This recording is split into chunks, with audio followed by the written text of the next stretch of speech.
नाज़रीन, Telangana news today की खबरों में आपका खैर मक़दम है। आइए देखते हैं चंद तफ़सीलात। रहमतुल्लाहि व बरकातुहू। TNT TV news staff reporter Mohammad Yunus सार से बात करने के लिए इधर आए, खुसूसी गुफ्तगू करने के लिए इधर आए हैं। सार से अज़बन गुजारिश है कि हमारे सवालों का जवाब दीजिए। साहब, आप गल्फ़ के लिए कोशिश कर रहे है ना। आप यहाँ पे कॉन्स्टिट्यूंसी में कोटले कॉन्स्टिट्यूंसी में MLA के लिए खड़े, आपको खड़ेने का मकसद क्या है ना, ज़रा वो बोलिए बस। वालेकुम सलाम भाई। ఇక్కడ కొరుట్ల నియోజకవర్గం నుండి 28,000 మంది యువకులు గల్ఫ్కి వెళ్ళారు. గల్ఫ్కి వెళ్ళిన తర్వాత వాళ్ళు అనుభవిస్తున్న కష్టాలు అన్నీ ఇన్ని కావు. అక్కడ చనిపోతే శవాలు రావడానికి దాదాపు 2 నుండి 3 నెలల టైం పడుతుంది. వాళ్ళ ఇక్కడ ముఖ్యంగా ఏంటంటే వాళ్ళ రేషన్ కార్డులోంచి వాళ్ళ పేర్లు తొలగించడం జరుగుతుంది. పేర్లు తొలగిస్తే దళిత బంధు, బీసీ బంధు, ఇవన్నీ ఆరోగ్యశ్రీకి కూడా వాళ్ళు దూరం అవుతారని చెప్పేసి వాళ్ళు భయాందోళనకు గురై అక్కడ ఉన్నటువంటి సంఘాలు అన్నీ కలిపి నన్ను ఇక్కడ వాళ్ళ ప్రతినిధిగా ఇక్కడ నిలబెట్టి ఒక్కొక్కరు 3 ఓట్లు వేపిస్తాం. వాళ్ళ తల్లి, తండ్రి, భార్య ఓట్లు వేపిస్తామంటే దాదాపు 70 నుండి 80,000 ఓట్లు వచ్చే అవకాశం ఉంది. ఆ ధైర్యంతో వాళ్ళు బాధ్యతతో పనిచేస్తామంటే నేను ఎలక్షన్లో వాళ్ళు నిలబెడితే నిలబడ్డాను. అదేవిధంగా ఇవాళ గల్ఫ్లో ఉన్నటువంటి అన్ని సంఘ నాయకులు కూడా హైదరాబాదు చేరుకున్నారు. ఇప్పుడు కాన్స్టిట్యున్సీకి వచ్చి కూడా ఊళ్ళు తిరుగుతున్నారు. అదేవిధంగా వాళ్ళ కుటుంబ సభ్యులే బీడీ కార్మికుల సమస్యలు కూడా చాలా ఉన్నాయి. ఇక్కడ 2014 కట్ ఆఫ్ డేట్ పెట్టి వాళ్ళకు కూడా పెన్షన్ ఇవ్వట్లేదు కాబట్టి వాళ్ళు కూడా ప్రభుత్వానికి వ్యతిరేకంగా ఉన్నారు. గల్ఫ్ కార్మికులు కూడా వ్యతిరేకంగా ఉన్నారు. ఇవన్నీ ఓట్లు కూడా వాళ్ళ ప్రతినిధిని కాబట్టి నాకే పడే అవకాశం ఉంది. सर, और एक बात क्या है बोले तो, जो गल्फ में किसी का इंतकाल हो गया तो वहाँ से डेड बॉडी आने के लिए पैसा गवर्नमेंट देती है या सब खुद वो लोग लगा लेना पड़ता है? అక్కడ చనిపోయిన తర్వాత గల్ఫ్ బోర్డు అనేది లేదు కాబట్టి అక్కడ ఉన్నటువంటి తెలుగు సంఘాలు, మనకు ఉన్నటువంటి సంఘాలు ఏవైతే ఉన్నాయో వాళ్ళు డబ్బులు ఖర్చు పెట్టుకొని అక్కడ ఉన్నటువంటి లీగల్ పొజిషన్ అన్నీ తీసుకొని, ప్రభుత్వం ఎలాంటి సహకారం లేదు, అక్కడ నుండి కంప్లీట్ డెడ్ బాడీ సంఘాలే డబ్బులు వేసుకొని ఇక్కడ పంపిస్తున్నాయి. ఒక్కొక్క డెడ్ బాడీ రావడానికి దాదాపు 15 రోజులు, నెల, 2 నెలలు టైం పడుతుంది. నేను నిన్న నామినేషన్ వేస్తున్నా. ఇక్కడ నామినేషన్ వేస్తుంటే పక్కనే ఇదే కాన్స్టిట్యున్సీలో గుమ్లాపూర్ అనే విలేజ్లో డెడ్ బాడీ దుబాయ్ నుండి వచ్చింది.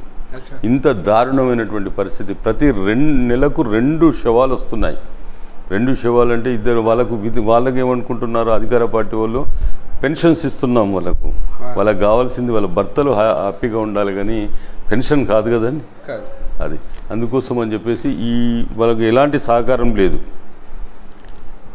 पैसा भी नहीं देते लोग, गवर्नमेंट की तरफ से पैसा भी नहीं आता, कुछ भी नहीं आता. గవర్నమెంట్ నుండి ఈ తెలంగాణ ప్రభుత్వం రాకముందు కాంగ్రెస్ ప్రభుత్వము అక్కడ చనిపోయిన వ్యక్తులకు 1,00,000 రూపాయలు ఇచ్చేది.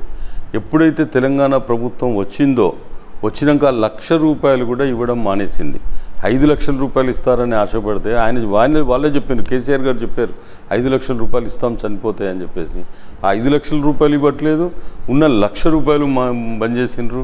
గల్ఫ్ బోర్డు ఇస్తామని చెప్పేసి ఆయన ప్రకటించిండు స్వయంగా. ఆ గల్ఫ్ బోర్డు ఇవ్వలేడు. ఆయన కక్ష కట్టిండు. ఎందుకు కక్ష కట్టిండో అర్థం కావట్లేదు. अच्छा साहब, आपका रेस्पॉन्स कैसा है साहब आपके इसमें? ఇక్కడ చాలా రెస్పాన్స్ చాలా బాగుంది. మేము గల్ఫ్లో బాధితుల కుటుంబాల ఇళ్ళకి పోతున్నాం. అంతేకాకుండా మీరు ఒకటి గమనించండి, ఈ కొరుట్ల కాన్స్టిట్యున్సీలో దాదాపు 70,000 మంది గల్ఫ్ నుండి వాపస్ వచ్చిన వాళ్ళు ఉన్నారు. ప్రతి విలేజ్లో గల్ఫ్ నుండి రిటర్న్ వచ్చిన, ప్రతి కుటుంబంలో గల్ఫ్ నుండి రిటర్న్ వచ్చిన వాళ్ళందరూ కూడా ఈ గల్ఫ్లో ఉన్న వాళ్ళ సానుభూతి పరులు. వాళ్ళందరూ కూడా ఏ ఊరు పోయినా కానీ నాకు బ్రహ్మరథం పడుతుండ్రు, నాకు మంచిగా కోఆపరేట్ చేస్తుండ్రు. వాళ్ళు కూడా నాకే ఓట్లేస్తామంటుండ్రు. నాది ధర్మ పోరాటం అని చెప్తున్నారు వాళ్ళు. अच्छा सर, और एक बार हमारे TNT टीवी को क्या मैसेज देना चाह रहे सर? TNT ఛానల్కు ఫస్ట్ ధన్యవాదాలు. ఎందుకంటే ఈ మెసేజ్ను అందరికీ తెలియజేయండి, గల్ఫ్లో ఉన్న వాళ్ళందరికీ కూడా తెలియజేయండి. ఇంకోటి ఏంటంటే కోరుట్ల నియోజకవర్గం ఒక అద్భుతమైన నియోజకవర్గం. ఇన్ని సంవత్సరాలు నేను చిన్నప్పటి నుండి ఇక్కడే పుట్టి పెరిగినాను. హిందూ ముస్లిం అంటే బాయి లెక్క ఉండేది ఇక్కడ. ఇప్పుడు బీజేపీ ధర్మపురి అరవింద్ వచ్చిన తర్వాత నిన్న నామినేషన్ రోజు చెప్తుండు. నామినేషన్ రోజు ఏం చెప్తున్నాడంటే, నేను గెలవకపోతే ఇది మరో కురుక్షేత్రం అవుతుంది, ఇక్కడ హిందూ ముస్లింలు अलग अलग हो जाते हैं, अभी आने के बाद वो होने वाला है అందుకోసం అని చెప్పేసి నేను ఏం చెప్తున్నానంటే, హిందూ ముస్లిం ఐక్యత ఇట్లనే వర్ధిల్లాలి అని చెప్పేసి నేను కోరుకుంటున్నాను. దానికోసం కూడా నేను సాయశక్తుల కృషి చేస్తాను. सर और एक सवाल है आपसे साहब, अगर आप खुदा न खास्ता एमएलए के लिए आप जीत गए इंशाल्लाह, अगर जीत जाने के बाद साहब माइनॉरिटी के लिए क्या करना चाहते हैं? మైనారిటీకి వెళ్ళి నేను ఇప్పటివరకు యాక్చువల్గా నాకు మైనారిటీ ప్రాబ్లమ్స్ అన్నీ, ఎందుకంటే కొరుట్లలో పుట్టి పెరిగినాను కాబట్టి మైనారిటీకి ఏం ప్రాబ్లమ్స్ ఉన్నాయో నాకు తెలుసు. ఇప్పుడు ఉన్నటువంటి రాష్ట్ర ప్రభుత్వం ఏదైతుందో ప్రతి విలేజ్లో వైకుంఠ ధామం అని చెప్పేసి శ్మశాన వాటికలు ఇస్తున్నది. అట్లనే ముస్లిమ్స్ కూడా శ్మశాన వాటికలు ఇవ్వాలి, కబ్రస్థాన్ ఇవ్వాలి. కబ్రస్థాన్ ఇప్పుడు నేను పెద్ద మస్జిద్ దగ్గర నేను చూశానండి, ఎంత దారుణం అంటే ఆ ఉన్నదానికి జస్ట్ కాంపౌండ్ వాల్ పెట్టింది. అంటే వాళ్ళు ఖననం చేసుకుంటారు, వాళ్ళ సంస్కృతి ప్రకారం, మైనారిటీ సంస్కృతి ప్రకారం ఖననం చేసుకుంటారు. వాళ్ళకు స్థలం కావాలి, స్థలం లేక అక్కడ ఎక్కడ ఖననం చేయాలనో తెలియక నేను అబ్జర్వ్ చేసిన ఒక 3 feet హైట్తోని మళ్ళీ మట్టి ఫిల్ చేసిండ్రు, మట్టి ఫిల్ చేసి మళ్ళీ ఖననం చేస్తుండ్రు. దాని తర్వాత మళ్ళీ 3 feet, అంటే అట్లా చేసుకుంటూ పోతే గుట్టలాగా పెరిగిపోతుంది. అది మంచి సాంప్రదాయం కాదు. కాబట్టి నేను కోరుట్ల అండ్ మెట్పల్లి పట్టణాల్లో నేను ఎమ్మెల్యే గెలిచిన తర్వాత అక్కడ ఒక 10 ఎకరాలు, ఇక్కడ ఒక 10 ఎకరాలు అద్భుతమైన కబ్రస్థాన్ కోసం నేను స్థలం ఖచ్చితంగా ఇప్పిస్తా. నా బాధ్యత అది. ఎందుకంటే నేను చిన్నప్పుడు నా జీవిత చరిత్ర చెప్తాను. దసరా నాడు నేను సరిగా తినలేని పరిస్థితి ఉండే, కానీ రంజాన్ నాడు నాకు అందరూ నా ముస్లిం ఫ్యామిలీస్ నాకు అంటే కాకా, చిచ్చావ, అది బావ, అన్న అని అట్లా కలిసి ఉండేవాళ్ళం.